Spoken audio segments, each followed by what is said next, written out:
بسم اللہ الرحمن الرحیم۔ عشرہ رحمت، ماہ رمضان کے فیضان کے کیا کہنے، اس کی تو ہر گھڑی رحمت بھری ہے۔ رمضان المبارک میں ہر نیکی کا ثواب 70 گنا یا اس سے بھی زیادہ ہے۔ نفل کا ثواب فرض کے برابر اور فرض کا ثواب 70 گنا کر دیا جاتا ہے۔ عرش اٹھانے والے فرشتے روزے داروں کی دعاؤں پر آمین کہتے ہیں۔ اللہ عز و جل کے محبوب صلی اللہ تعالی علیہ وآلہ وسلم کا فرمان عالی شان ہے، روزہ عبادت کا ذریعہ ہے۔ اس ماہ مبارک میں ایک خصوصیت یہ بھی ہے کہا اللہ عز و جل نے اس میں قرآن پاک نازل فرمایا۔ چنانچہ پارہ 2 سورۃ البقرہ آیت 185 مقدس قرآن میں خدائے رحمان عز و جل کا فرمان عالی شان ہے۔ کنز الایمان، رمضان کا مہینہ جس میں قرآن اترا، لوگوں کے لیے ہدایات اور رہنمائی اور فیصلے کی روشن باتیں۔ تو تم میں جو کوئی یہ مہینہ پائے ضرور اس کے روزے رکھے، اور جو بیمار یا سفر میں ہو تو اتنے روزے اتنے دنوں میں۔ اللہ عز و جل تم پر آسانی چاہتا ہے اور تم پر دشواری نہیں چاہتا، اور اس لیے کہ تم گنتی پوری کرو اور اللہ عز و جل کی بڑائی بولو، اس پر کہ اس نے تمہیں ہدایت کی اور کہیں تم حق گزار ہو۔ حضرت سیدنا ابو سعید خدری رضی اللہ تعالیٰ عنہ سے روایت ہے کہ مکی مدنی سلطان رحمت علی معان صلی اللہ علیہ وسلم کا فرمان رحمت شان ہے، جب ماہ رمضان کی پہلی رات آتی ہے تو آسمانوں کے دروازے کھول دیے جاتے ہیں اور آخری رات تک بند نہیں ہوتے۔ جو کوئی بندہ اس ماہ مبارک میں کسی بھی رات میں نماز پڑھتا ہے تو اللہ عز و جل اس کی ہر سجدے کے عوض یعنی بدلے میں اس کے لیے 1500 نیکیاں لکھتا ہے اور اس کے لیے جنت میں سرخ یا قوت کا گھر بناتا ہے۔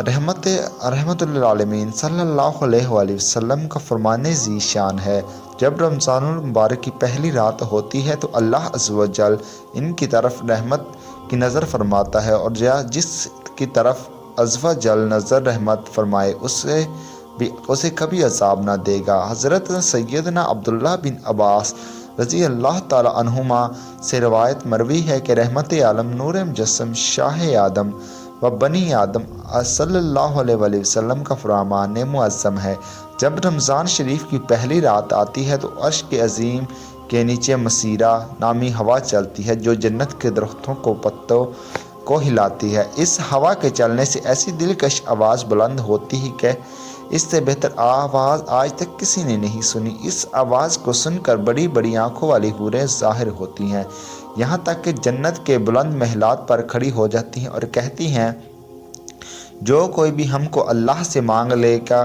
ہمارا نکاح اس سے ہو۔ پھر وہ حوریں دروئے جنت حضرت رضوان اللہ صلوٰۃ والسلام سے پوچھتی ہیں، آج یہ کیسی رات ہے؟ حضرت رضوان اللہ صلوٰۃ والسلام جواباً تلبیہ یعنی لبیک کہتے ہیں، پھر کہتے ہیں یہ ماہ رمضان کی پہلی رات ہے۔ جنت کے دروازے امت محمد علیہ صحابی صلوٰۃ والسلام کے روزے داروں کے لیے کھول دیے گئے ہیں۔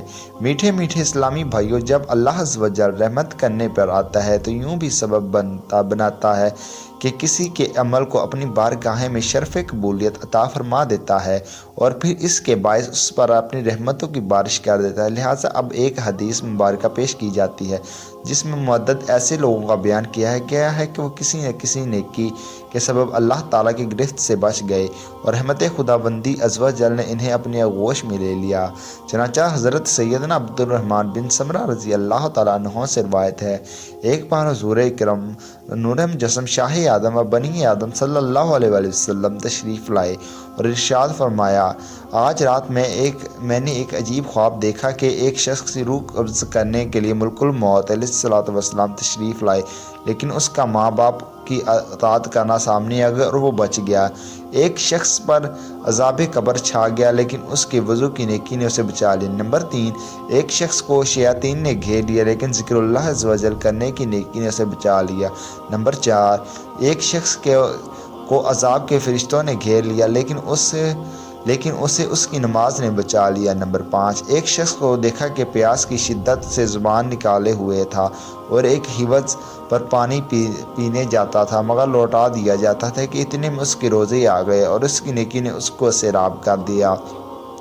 نمبر 6، ایک شخص کو دیکھا کہ جہاں انبیاء کرام علیہم الصلوۃ والسلام حلقے بنائے ہوئے تشریف فرماتے تھے، وہاں ان کے پاس جانا چاہتا تھا، لیکن دھتکار دیا جاتا تھا کہ اتنے میں اس کا غسل جنابت کرنا آیا اور اس کی نیکی نے اس کو میرے پاس بٹھا دیا۔ نمبر 7، ایک شخص کو دیکھا کہ اس کے آگے پیچھے دائیں بائیں اور نیچے اندھیرا ہے اور وہ اس کے اندھیرے میں حیران و پریشان ہے، تو اس کے حج عمرہ آ گئے اور اس کے اندھیرے سے نکال کر روشنی میں پہنچا دیا۔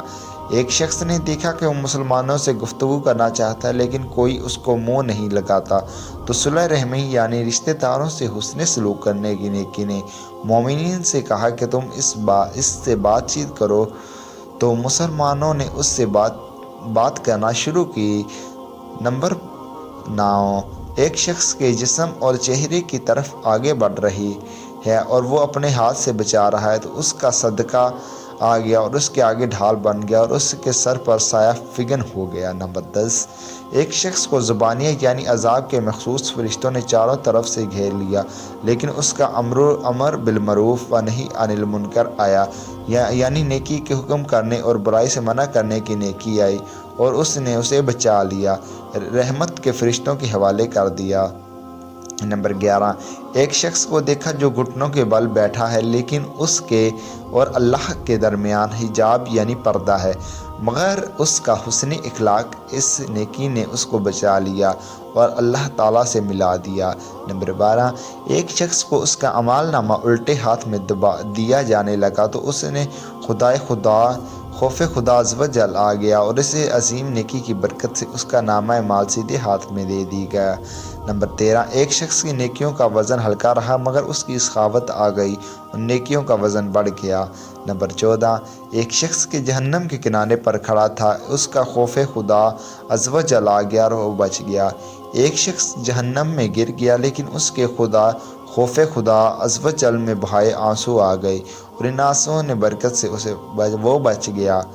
نمبر 16، ایک شخص پل صراط پر کھڑا تھا اور ٹہنی کی طرف لرز رہا تھا، لیکن اس کا اللہ عز و جل کے ساتھ حسن ظن یعنی اللہ عز و جل سے اچھا گمان آیا اور اس کی نیکی نے اسے بچا لیا اور وہ پل صراط سے گزر گیا۔ نمبر 17، ایک شخص پل صراط پر گھسٹ کر چل رہا تھا کہ اس کا مجھ پر درود پاک پڑھنا آ گیا اور اس نیکی نے اس کو کھڑا کر کے پل صراط پار کروا دیا۔ نمبر 18، میری امت کا ایک شخص جنت کے دروازے کے پاس پہنچا، تو وہ سب اس پر پابند تھے، اس پر بندے تھے کہ اس کا لا الہ الا اللہ کی گواہی دینا، اور اس کے لیے جنتی دروازے کھل گئے اور وہ جنت میں داخل ہو گیا۔ چغلی کا دردناک عذاب۔ کچھ لوگوں کے ہونٹ کاٹے جا رہے تھے۔ میں نے حضرت جبرائیل علیہ السلام سے دریافت کیا کہ یہ کون ہیں، تو انہوں نے بتایا کہ یہ لوگوں کے درمیان چغل خوری کرنے والے ہیں۔ الزام گناہ کی خوفناک سزا۔ نمبر 20، کچھ لوگوں کو زبان سے لٹکا دیا گیا۔ میں نے جب جبرائیل علیہ السلام سے ان کے بارے میں پوچھا تو انہوں نے بتایا کہ یہ لوگوں پر جھوٹی تہمت لگانے والے ہیں۔ مدینے کے دیوانوں، رمضان المبارک کی جلوہ گری تو کیا ہوتی ہے، ہم نے غریبوں کے وارے نیارے ہو جاتے ہیں۔ اللہ تعالیٰ کے فضل و کرم سے رحمت کے دروازے کھول دیے جاتے ہیں۔ اللہ عز و جل کی رحمت کے واقعات جمع کرنے جائیں تو اتنے ہیں کہ جمع کرنا مشکل ہو جائیں۔ کاش ہم گنہگاروں کو باتفعل ماہ رمضان کے سرور کونین مکی اعظم سلطان رحمت اللہ عالمین محبوب رحمان صلی اللہ علیہ وآلہ وسلم کے رحمت بھرے ہاتھوں سے جہنم سے رہائی کا پروانہ مل جائے۔ امام اہل سنت رحمت اللہ علیہ السلام رسالت صلی اللہ علیہ وسلم بارگاہ رسالت صلی اللہ علیہ وآلہ وسلم میں عرض کرتے ہیں، تمنا فرمائیں روز محشر میں یہ تیری رہائی کی چھٹی ملی ہے۔ تو دوستو، کیسے لگی آج کی آپ کو ویڈیو؟ اچھی لگی ہو تو چینل کو سبسکرائب کر کے ویڈیو کو لائک کر کے بیل کے نوٹیفیکیشن کو دبا دیں تاکہ ہماری اسلامی اپڈیٹ جلدی سے آپ تک پہنچے۔